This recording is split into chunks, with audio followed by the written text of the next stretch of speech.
नमस्कार प्रेक्षकांनो, ठरलं तर मग मालिकेच्या येणाऱ्या भागामध्ये अतिशय जबरदस्त असा रोमॅन्टिक ट्विस्ट आपल्याला बघावयास मिळणार आहे आणि त्यामध्ये प्रियाच्या पापाचे भांडे फुटून आता प्रियाचा खरा चेहरा सायली आता पूर्णाजी समोर आणताना आपल्याला बघावयास मिळणार आहे आणि त्यामध्ये एका पाठोपाठ एक प्रियाचे आता ग्रहमान फिरून सायली आता प्रियाने आत्तापर्यंत केलेले कारस्थान कसे पुराव्यासकट पूर्णाजी समोर आणते आणि जेव्हा आता हे सगळं प्रियाने घडून आणलं हे पूर्णाजीची खात्री होऊन पूर्णाजी आता प्रियाला कशी शिक्षा करते आणि ती शिक्षा भोगत असताना आता अखेर 22 वर्षापासून दडलेले ते सत्य समोर येऊन प्रिया ही तन्वी नसल्याचे पूर्णाजी समोर येऊन पूर्णाजी ही रविराजला बोलावून पूर्णाजी आणि रविराज आता प्रियाचे आलेले सत्य आता समोर आणण्यासाठी काय करतात आणि प्रियाचे सत्य समोर येताच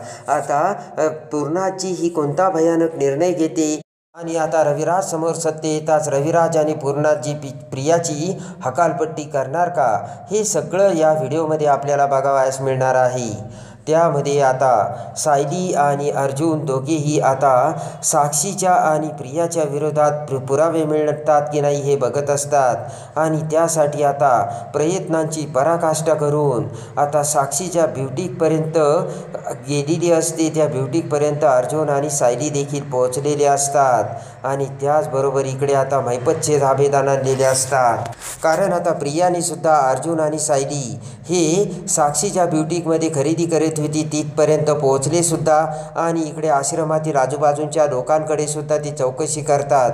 हे सत्य आता प्रियाने मैपतला सांगितलेले असते आणि तिकडे मात्र मैपत आता काहीही करून साक्षीला सोडायचाच असा विचार करत असतो। मात्र आता अर्जुनकडे असलेली साक्षीची केस कोणताही वकील आता घेण्यासाठी तयार नसतो। मैपतचे आता डोके बंद पडलेले असते। आत्तापर्यंत मैपतने जवळपास सगळ्या वकिलांकडे साक्षीची केस घेण्यासाठी विनवणी केलेली असते, पण अर्जुन सुभेदार हे नाव ऐकताच मात्र कोणताही वकील आता ती केस घ्यायला तयार नसतो आणि आता मैपत पुढे शेवटचा मार्ग असतो आणि तो मार्ग म्हणजे शेवटचा पर्याय म्हणजे दामिनी देशमुख ही नामांकित वकील आणि अखेर आता मैपत हा दामिनी देशमुखाला फोन लावतो। तेव्हा आता तिची असिस्टंट ही आता फोन उचलते आणि आता जगन्नाथला 2 आठवड्यापूर्वीची अपॉइंटमेंट घ्यावी लागणार असल्याचे सांगते, कारण आता दामिनी देशमुखाकडे एवढ्या केस आहेत की त्यांना वेळच नसल्याचे सांगून असिस्टंटने फोन ठेवलेला असतो आणि मैपतला मोठा धक्का बसलेला असतो।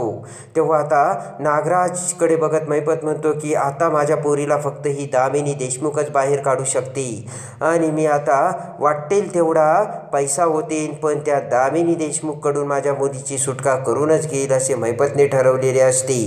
इकडे आता सुभेदारांच्या घरी आता गुढीपाडव्याची जय्यत तयारी केलेली असते, पण ज्यावेळेस आता प्रिया ही अश्विनच्या हातून गुढी उभारू लागते पण त्याच वेळेस गुढीवरील लावलेला कलश हा प्रियाच्या डोक्यात पडलेला असतो आणि मोठा अपशकुन झालेला असतो।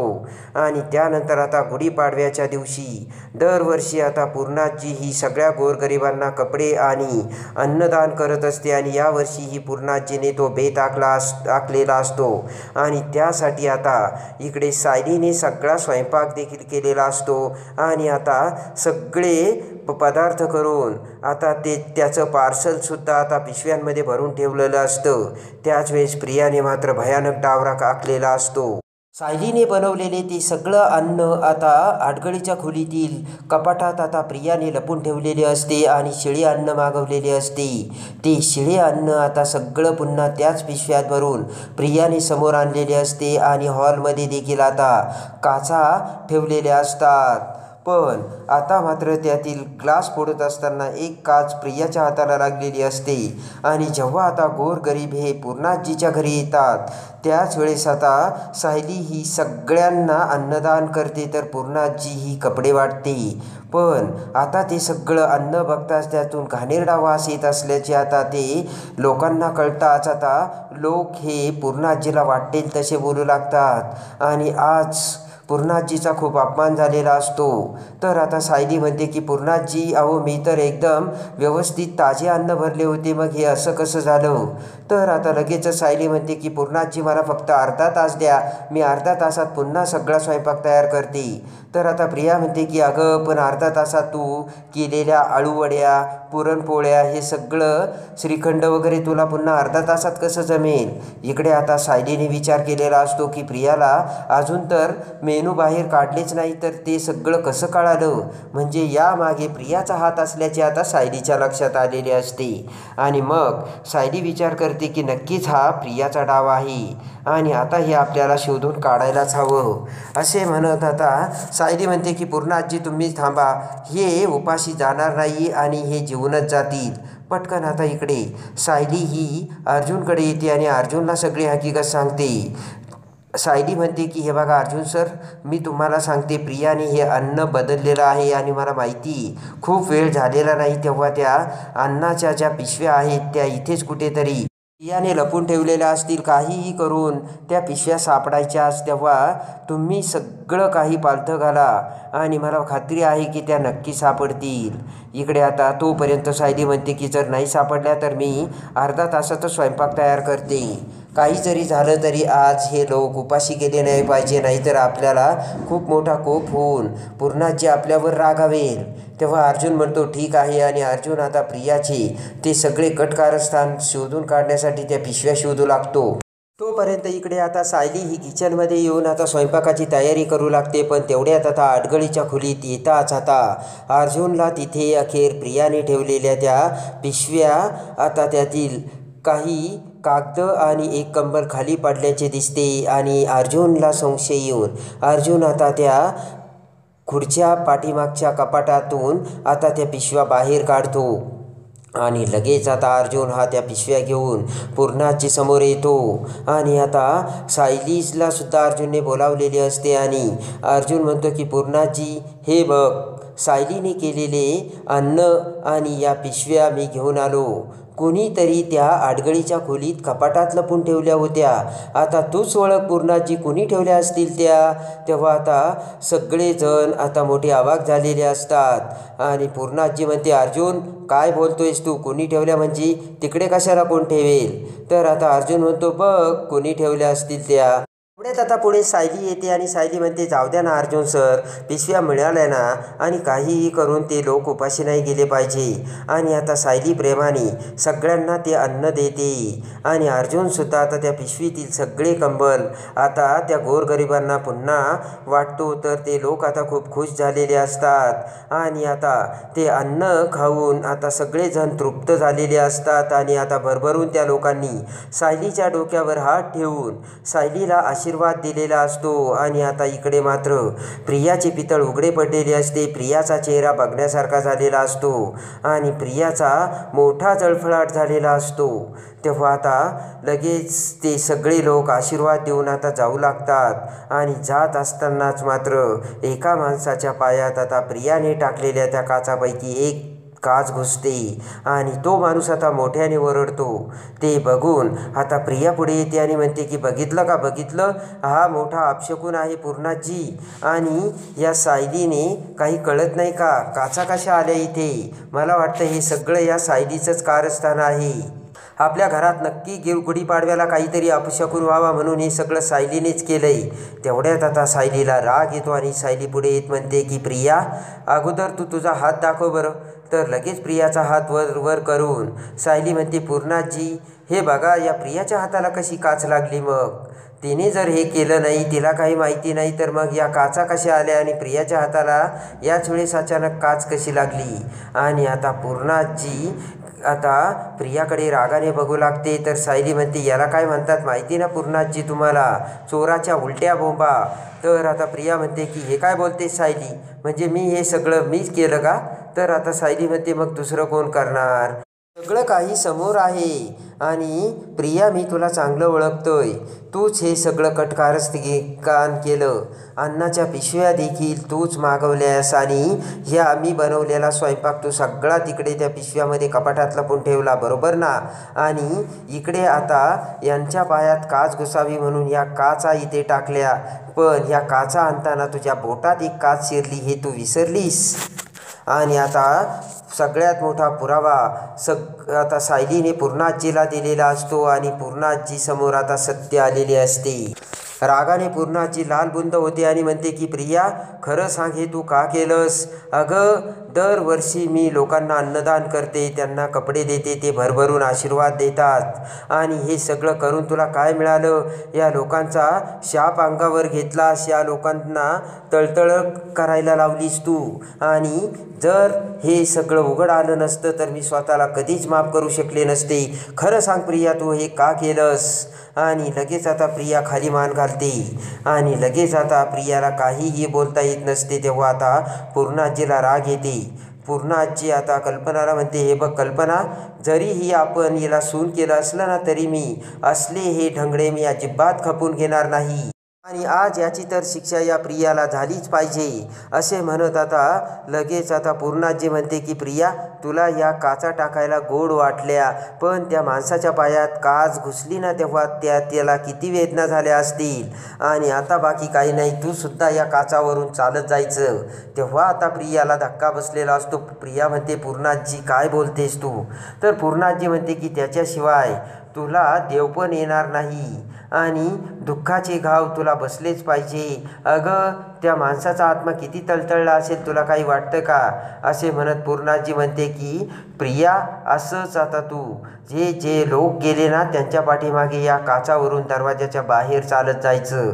प्रियाला आता खूप धक्का बसलेला असतो, पण प्रियाचा नाविलाज झालेला असतो आणि प्रिया आता बारकाईने लक्ष देऊन पाऊल टाकत जाऊ लागते. आणि अखेर प्रिया जात असताना बारीक त्या काचा बघत असते, पण एक काच आता प्रियाला दिसलेली नसते आणि त्याच्यावरून पाय टाकताच आता प्रियाच्या उजव्या पायात काच घुसते आणि पटकन मोठ्याने ओरडत आई ग असे म्हणत आता प्रिया खाली बसते आणि तिचा तो पाय वर करते. तर आता प्रियाच्या त्या पायात काच घुसलेली असते आणि आता प्रियाने तो पाय वर धरताच आता लगेच अश्विन आता प्रियाकडे धाव घेतो. सगळेजण समोर असतात. अश्विन आता प्रियाच्या पायातून ती काच काढू लागतो, पण त्याच वेळेस आता हुशार सायली ते बघत असताना हुशार सायलीच्या डोक्यात येते की प्रियाच्या उजव्या पायात काच घुसली, पण उजव्या पायातील प्रियाची जन्मखून तुळशीपत्र तर दिसत नाहीये.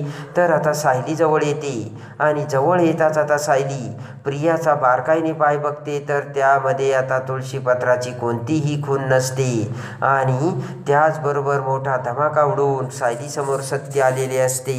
आणि पटकन आता सायली ही समोर येत म्हणते प्रिया अगं हा तुझा उजवा पाय ना? तर प्रिया म्हणते की आता काय करू, उजवा असो किंवा डावा, घुसली ना माझ्या पायात काच आणि आता तुला खूप बरं वाटत असेल नाही का ग सायली? सायली म्हणते की प्रिया तसं नाही, पण तुझ्या उजव्या पायात काच घुसली, पण उजव्या पायातील तुझी जन्मखून कुठे आहे प्रिया? ती तर कुठेच दिसत नाही. आणि त्याच वेळेस आता प्रियाचे भांडे फुटलेले असते आणि प्रियाचे पितळ उघडे पडलेले असते. तोंडाला हात लावत पूर्णाई बारकाईने आता प्रियाचा पाय बघते आणि म्हणते की अगं बाई खरंच की तन्वी तुझ्या पायावरील जन्मखून कुठे? ती तुळशीपत्राची खूण होती ना पानासारखी. आता तन्वीला काय करावे आणि काय नाही सुचतच नसते. पूर्णाई म्हणते तन्वी पुन्हा तू तुझा उजवा पाय मला दाखव.